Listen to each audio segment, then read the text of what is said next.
Hello বন্ধুরা, তোমরা কেমন আছো? নিশ্চয়ই ভালো আছো। দেখো আমিও ভালো আছি। রান্না নিয়ে চলে এসেছি দুপুরে। শুভ দুপুর তোমাদের সকলকে। দেখো আজকে আমি রান্না করব হচ্ছে পটলের দরমা। এই দেখো পটলগুলো আমি ভালো করে গাঁটা ভালো করে আঁচড়িয়ে আর এই মাঝখান দিয়ে ভিতর থেকে ওগুলো আমি একটু বার করে নিয়েছি। এরকমভাবে প্রত্যেকটা পটল আমি করে নেব। দেখো আমি কিভাবে এখন তৈরি করছি। দেখো প্রথমে আমি একটুখানি নুন আর একটুখানি হলুদ আমি দিয়ে দেবো। দিয়ে ভালো করে আমি একটু মাখিয়ে নেবো সব পটলগুলোতে। মাখিয়ে নেওয়ার পর তারপর দেখো কড়াইতে আমি সর্ষের তেল আমি দিয়ে দিয়েছি। এবার আমি এগুলো হালকা করে একটু ভেজে নেব। হালকা করে একটুখানি ভেজে নেব। ভেজে নিয়ে চলো তারপরে আমি দেখাচ্ছি আমি কী করছি। দেখো আমি পটলটা আমি ভালো করে ভেজে আমি তুলে নিয়েছি। এই দেখো পটলটা আমি ভালো করে ভেজে তুলে নিয়েছি। আর দেখো যেহেতু পটল ভেজে দিই তেলটা কিন্তু একটু কালো হয়ে গেছে। যাই হোক, এবার আমি পুরটা করে নেবো। দেখো আমি পুরটা কিভাবে তৈরি করছি। এই দেখো কিছুটা চিংড়ি মাছ আমি দিয়ে দেবো এখানে। আমি আজকে যে দোরমাটা করবো সেটা আমি চিংড়ি মাছটা দিয়ে চিংড়ি মাছ দিয়ে করবো আর কি। দেখো চিংড়ি মাছটা আমি দিয়ে দেবো হচ্ছে সামান্য একটুখানি নুন, দেবো হচ্ছে একটু হলুদ গুঁড়ো দেবো, আর দেবো হচ্ছে একটুখানি আদা বাটা দিয়ে আমি একটুখানি ভালো করে একটুখানি নাড়াচাড়া করে নেবো। আর দিয়ে দেবো হচ্ছে এখানে বুকটা আর একটু যাতে বাড়ে সেই জন্য আমি দিয়ে দেবো হচ্ছে এখানে একটু আমি পটলের বীজটা একটু পেস্ট করে দেবো। আমি দিয়ে দেবো সামান্য একটু লঙ্কার গুঁড়ো দিয়ে দেবো, আর একটু দিয়ে দেবো হচ্ছে জিরের গুঁড়ো দিয়ে ভালো করে একটুখানি একটু নাড়াচাড়া করে নেব। একটুখানি ঘন হয়ে যাবে পুরটা, তারপরে আমি নামিয়ে নেবো। দেখো আমি পুরটা তৈরি করে নিয়ে আমি চলে এসেছি। এই দেখো পুরটা আমি তৈরি করে নিয়ে চলে এসেছি। আর এই যে পটলগুলো ভাজা করে নিয়েছি।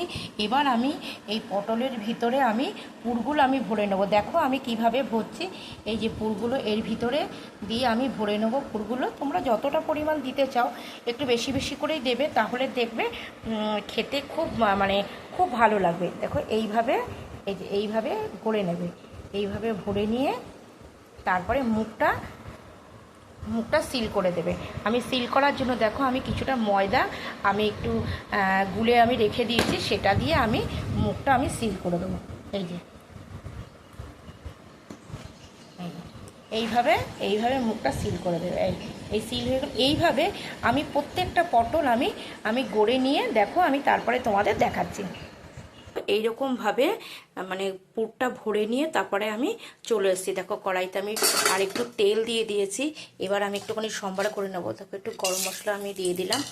দিয়ে দেওয়ার পরে তারপরে আমি এখানে দিয়ে দেবো হচ্ছে তোমার টমেটো বাটা দিয়ে দেবো। টমেটো আর বাটা দিয়ে তারপরে আমি দিয়ে দেবো হচ্ছে এখানে আদা বাটা একটু দিয়ে দেবো। আদা বাটা দিয়ে তারপরে একটু নাড়াচাড়া করে নেবো।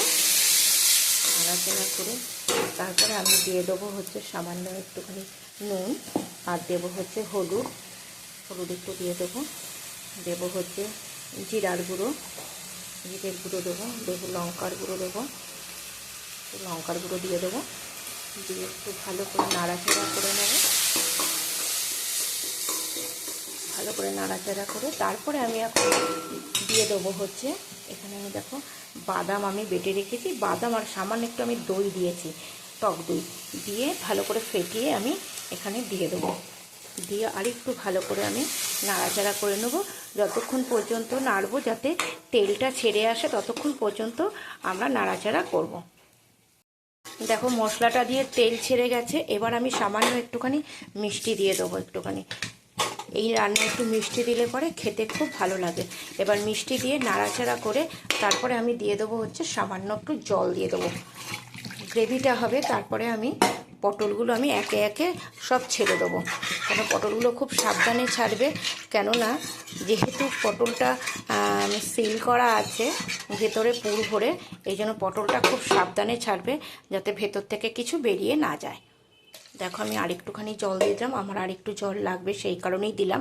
এবার দেখো আমি পটলগুলো আমি ছেড়ে দিচ্ছি, আস্তে আস্তে করে ছেড়ে দিচ্ছি। দিয়ে তারপরে আমি একটু সামান্য ঢেকে দেবো।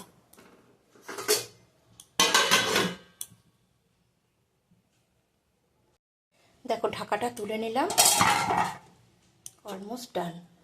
দেখো তৈরি হয়ে গেল আমাদের পটলের দরমা। তোমাদের কেমন লাগলো তোমরা কিন্তু অবশ্যই কিন্তু একটা কমেন্টে জানাবে আর একটা লাইক কমেন্ট